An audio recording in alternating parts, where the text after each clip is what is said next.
Hello traders, இன்றைக்கி March 5. இது நிஃப்டியோட 5 மினிட் சார்ட். இதோட அனாலிசிஸ் பற்றி பார்ப்போம். மார்க்கெட் ஓப்பன் ப்ரைஸ் எஸ்டர்டேஸ் லோவுக்கு கொஞ்சம் மேலே ஓப்பன் ஆகிருக்கு. ஓப்பன் ஆன உடனே புல்ஸ் என்ன பண்ணுறாங்கன்னு பாருங்கள். இந்த எஸ்டர்டேஸ் லோவை ஹோல்டு பண்ண ட்ரை பண்ணுறாங்க. ஓகே, ஆனால் இங்கே பேர்ஸ் என்ன பண்ணுறாங்கன்னு பாருங்கள். இந்த எஸ்டர்டேஸ் லோவுக்கு கொஞ்சம் மேலே இங்கே மேக்ஸிமம் டச் பாயிண்ட்ஸ் இருக்குல்ல, இந்த இடம் 22,375. இந்த இடத்த ஒரு ரெசிஸ்டன்ஸாக ஃபார்ம் பண்ண ட்ரை பண்ணுறாங்க. ஏன் அப்படின்னா, இந்த கிளியரான எஸ்டர்டேஸ் லோ அப்படிங்கிறது ஒரு மினிமம் டச் பாயிண்ட்ஸ் தான் இருக்குது, 1, 2. ஆனால் இதுக்கு மேலே உள்ள லெவல் 1, 2, 3, 4, 5, 6 டச் பாயிண்ட்ஸ். அப்போது இது ஒரு ஸ்ட்ராங் லெவலாக ஆக்ட் பண்ண ட்ரை பண்ணுறாங்க பேர்ஸ். ஓகே, அப்போ இந்த இடத்துல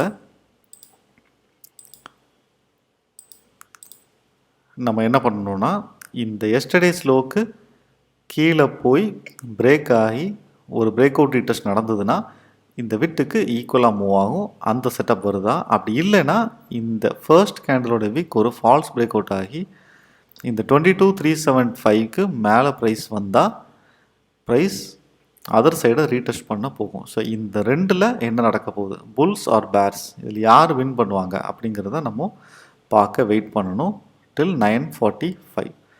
அதுக்கப்புறமா 9:55 கேண்டலில் ப்ரைஸ் இந்த எஸ்டர்டேஸ் லோவுக்கு கீழே பிரேக் பண்ணி வந்திருக்கு.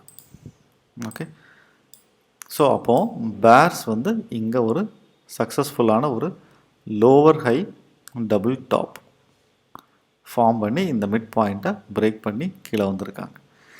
ஸோ இப்போ நமக்கு இந்த பேட்டர்ன் இந்த எஸ்டர்டேஸ் ரேஞ்ச் பிரேக் அவுட் ஆகிருக்கு. இப்போது இந்த ஒரு ஸ்ட்ராங் பிரேக் அவுட்டாக இருந்து இங்கே விக் இல்லாமல் ஒரு ஸ்ட்ராங் கேண்டிலாக வந்து இந்த ஃபர்ஸ்ட் கேண்டிலோட விக்கும் கீழே இல்லை அப்படின்னா நம்ம இந்த 9:55 கேண்டில் என்ட்ரி போட்டிருக்கலாம். ஆனால் இன்றைக்கி இந்த இடத்துல நம்ம என்ட்ரி போட முடியாது. ஏன்னா இது வந்து ஒரு வீக் பிரேக் அவுட். ஏன்னா இது கீழே வீக் இருக்குது. Also close to intraday's low. இது ஒரு சப்போர்ட்டாக கூட ஆக்ட் ஆகலாம். அப்போது இங்கே ஒரு பிரேக் அவுட் ரீடெஸ்ட் நடக்குமா அப்படிங்கிறத நம்ம வெயிட் பண்ணி பார்க்கணும். ஆனால் ப்ரைஸ் வந்து இந்த இன்ட்ராடே லோவையும் தாண்டி இந்த கீழே வந்துருச்சு. ஸோ இன்ட்ராடே அப்படின்னு பார்த்தோம்னா 22,375,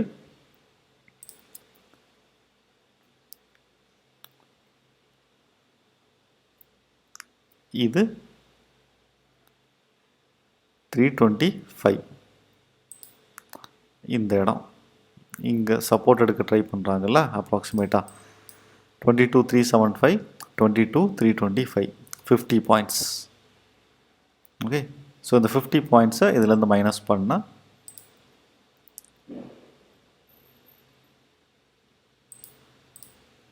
22,275. ஓகே, ஸோ இந்த மூமெண்ட்டுக்கு கரெக்டாக மூவ் ஆகிருக்கு. 50 பாயிண்ட்ஸ் இந்த இன்ட்ராடே ரேஞ்ச், அந்த ரேஞ்சுக்கு ஈக்குவலாக ப்ரைஸ் மூவ் ஆகிருக்கு. ஸோ இது வந்து இன்ட்ராடே பேட்டர்ன். ஸோ இன்ட்ராடே இல்லாமல் இந்த ப்ரீவியஸ் டே செஷன் படி பார்த்தாலும் இந்த விட்டுக்கு ஈக்குவலாக ப்ரைஸ் இங்கே மூவ் ஆகிருக்கும். ஓகே, ஸோ இன்ட்ராடே ப்ரைஸை பேட்டர்னை பற்றி பார்த்தாலும் ஓகே, இல்லை ப்ரீவியஸ் டே செஷன் வச்சு பார்த்தாலும் இந்த பேட்டர்ன் கரெக்டாக இந்த டார்கெட்டுக்கு மூவ் ஆகிருக்கும். ஓகே, ஸோ அதுக்கப்புறமா நமக்கு இந்த டிஸ்டன்ஸ் கரெக்டாக மூவ் ஆனாலும் இந்த இடத்துல ஒரு ப்ராப்பர் ட்ரேட் செட்டப் இல்லை. அதனால் இந்த ட்ரேடை நம்ம எடுக்கக்கூடாது.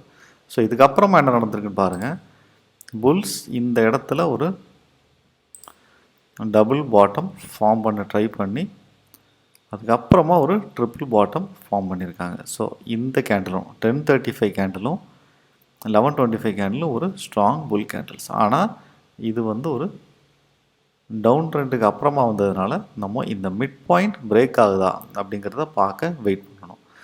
ஸோ இந்த கேண்டில் 1140 கேண்டிலில் மிட் பாயிண்ட் பிரேக் ஆகி 1145 கேண்டிலில் இந்த ரீடெஸ்ட்டும் பண்ணியிருக்கு.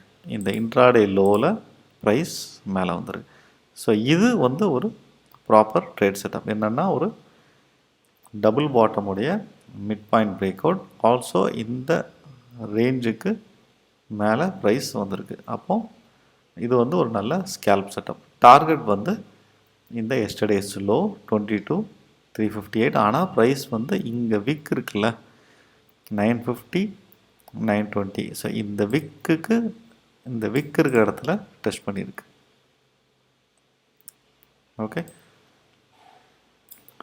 ஸோ அதுக்கப்புறமா மறுபடியும் ப்ரைஸ் வந்து இந்த பேர்ஸ் இந்த எஸ்டர்டேஸ் லோவை ஹோல்ட் பண்ண ட்ரை பண்ணியிருக்காங்க. ஆனால் இங்கே வந்ததில்ல அதே பேட்டர்னில் பேர்ஸ் மறுபடியும் இந்த லெவலில் ஹோல்ட் பண்ணுறாங்க. ஓகே, ஸோ அதுக்கப்புறமா ப்ரைஸ் ஸ்ட்ரைட்டாக பிரேக் பண்ணி மேலே போயிருக்கு. இந்த இடத்துலையும் நமக்கு ஒரு பிரேக் அவுட் ரீடெஸ்ட் கரெக்டாக ஃபார்ம் ஆகாமல் ஸ்ட்ரைட்டாக ப்ரைஸ் வந்து மேலே போயிருக்கு. ஓகே, ஸோ இதே மாதிரி இந்த இடமும் ஒரு ஸ்கேல்பிங் ஆப்பர்ச்சுனிட்டி. ஏன் அப்படின்னா இது வந்து ஒரு strong candle, high is equal to close இந்த கேண்டில். ஸோ இந்த இடத்துலையும் நம்ம ஸ்கேல்ப் பண்ணலாம். ஸோ இது பிரேக் அவுட் ஆகும் அப்படின்னு நம்ம எதிர்பார்க்கக்கூடாது. இந்த ஸ்கேல்ப்லேயே நம்ம எக்ஸிட் ஆகணும்.